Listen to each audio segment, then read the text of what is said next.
Niggas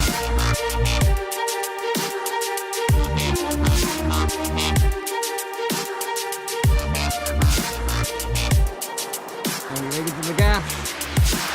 He's on the hot sauce. Test that motherfucker.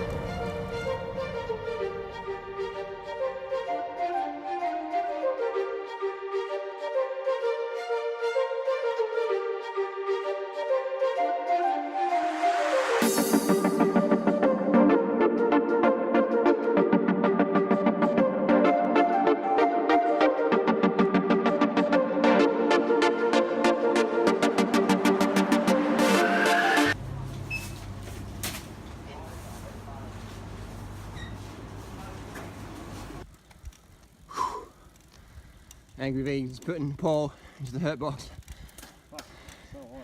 Angry Vegan's on the gas.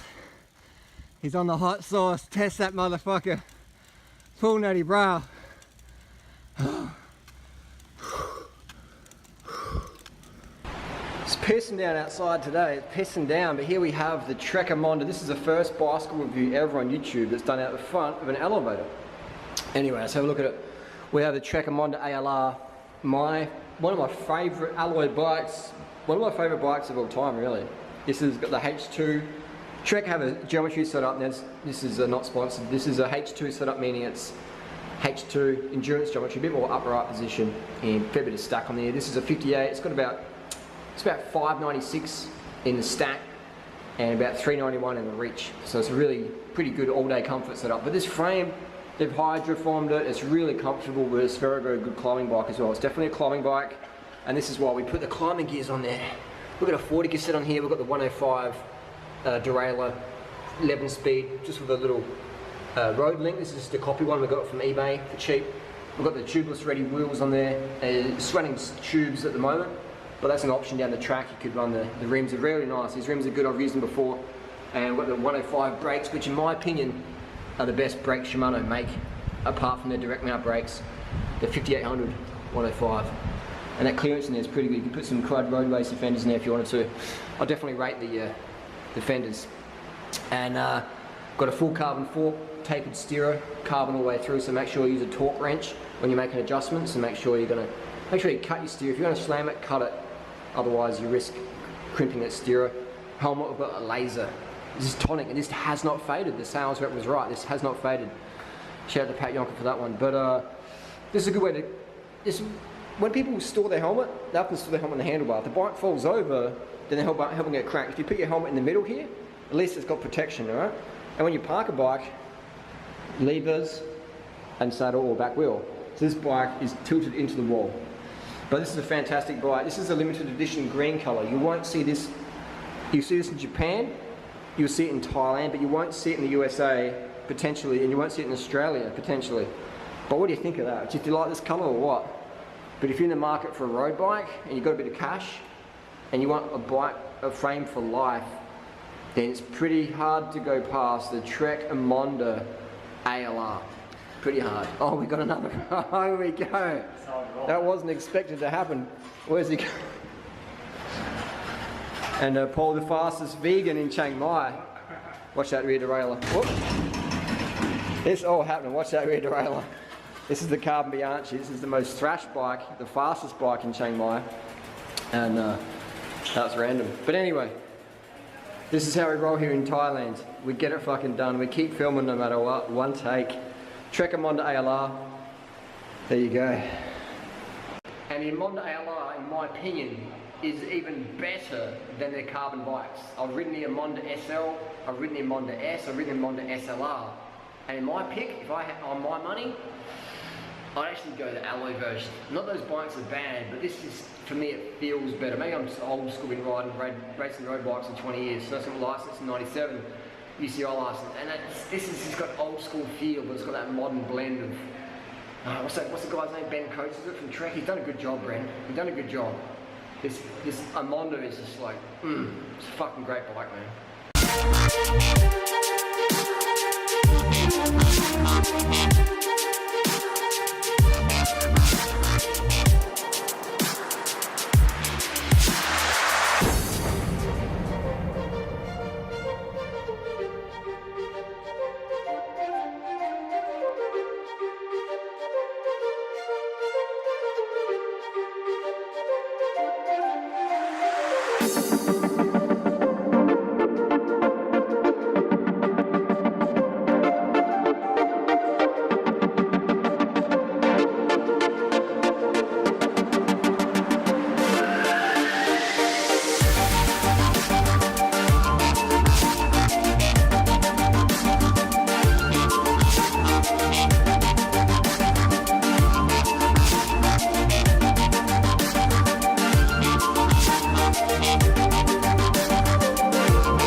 Alright, so we're going to check Emonda ALR. I'm going to spit of water. Make sure you carb the fuck up, stick water, sugar. Check Emonda. Which one to get? Which one to get? Let's have a look. See the bikes, learn more. Let's go on down here. Let's just see the bikes. Alright, so we got, what would you buy? What would you buy, alright? If I mean, with my money, I can buy any bike I want. What I would recommend, if this was my money, I mean, you got this little bad boy here, you got the Kermit Green. Boom. That's a pretty good website, I think you can change the colours. This one's blue. So ooh, that's a pretty nice colour, isn't it? That comes with the Tiagra 4700 group set, which is pretty nice. This is the ALR 5. Ooh, like that 2016 model when you see touring riding. So that's another one. I would go to ALR 5, alright? I'd go to ALR 5. What's a bit of a price drop? Price drop for 2018. But I would go the ALR 5. I mean, it's really good value. The frame set is pretty good value as well. But the whole bike, I mean, it's just fantastic. ALR 4 is nice as well. The frame set is really, really good. It justifies any upgrade. It justifies a Dura-Ace group set, anything, you know. What I do recommend, though, is that for the value for money, boom, this ALR 5, $1,500. For extra $800 approximately, you're getting the same frame and fork, you're getting a different wheel set. This wheel set would probably be heavier than this Bontrager was. It's pretty light, probably 1,600 grams. The tubeless ready. But you've got the new R8000 Ultegra group set, which I want to get my hands on. My greedy little mitts. I'm going to get one of those this week, hopefully, if it arrives. So I would go to ALR 5. If you've already got an ALR 4, you don't have to upgrade, obviously. But if you're in the market, you're walking into your Trek dealer, you're thinking of the ALR 6, you're thinking of the ALR 4, you're thinking of the ALR 5. I would put my money on this bad boy. And what's your favourite colour? I like the green.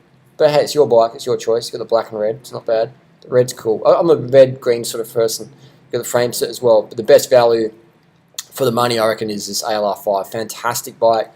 You don't need to upgrade nothing on it except maybe put a 32 or a 40 cassette on the back if you do a lot of climbing. It can fit a band clamp front derailleur.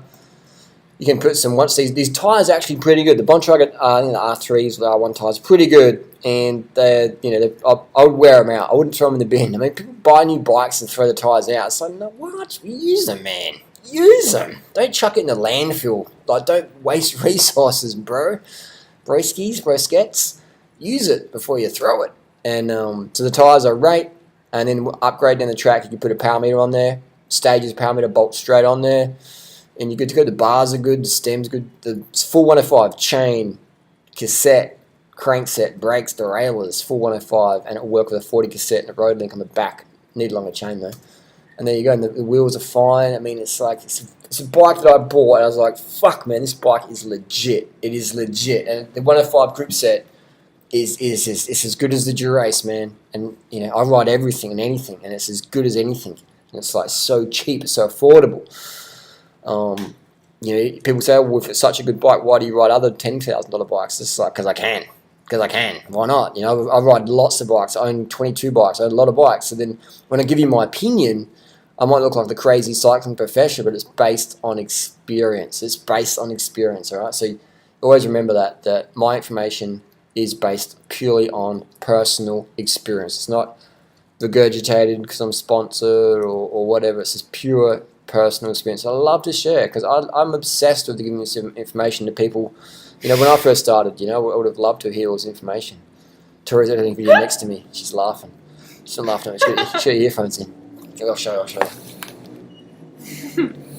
So, you know, man, this is the bike that Tori's been riding the Trek. She's getting a new bike very soon. We'll do a review about that. But that is the Trek Emonda. So hopefully you got some insight before you bought the bike. Give the video a thumbs up, thumbs down, share it, subscribe or unsubscribe, whatever you do want to do. I do recommend get a copy of my cycling ebook, During Rider's Lean Body Bible, links in below, duringrider.com. If I give it a plug, it's the best cycling book you're ever going to get. I know because I wrote it and I've read all the books. And I'm an obsession for the best information out there. But the Emonda ALR 5, fucking fantastic bike. It's a bike packing bike. You can put mountain bike cranks on it. You can't do that with the CAD 12. CAD 12 is a great bike, but you can't put mountain bike cranks on it. If you want to do bike packing shit, you can't. You can fit 28mm tyres, but the Trek is like the perfect package. It's a sleeper. It's a real sleeper. This is a bike that could win the Tour de France. And I love the versatility. I can't fault anything on this bike. If they had it in fluoro yellow, I'd buy another one in a heartbeat. Imagine if Trek did a radioactive orange, radioactive pink, radioactive green, radioactive yellow Trek Emonda ALR. That would be like hot, man. And then if they can improve it one little bit more, we'd put direct mount brakes on there, so you could run 30mm tyres or 32mm tyres or 28s with fenders, and that would be, I'm getting a bit far ahead of myself here. It's maybe like a Demand SLR or Demand SL territory there, that direct mount brakes. But direct mount brakes are fantastic, more clearance, etc. Maybe that would be the next. If I could wave my magic fingers, radioactive yellow, Trek Emonda ALR, direct mount brakes. That'd be pretty hot. Keep the little round seat tube. The only issue I've had with the Emondas I've heard is people cracking the frame, the seat tube, but that's been covered under warranty because the riveting fatigues the alloy.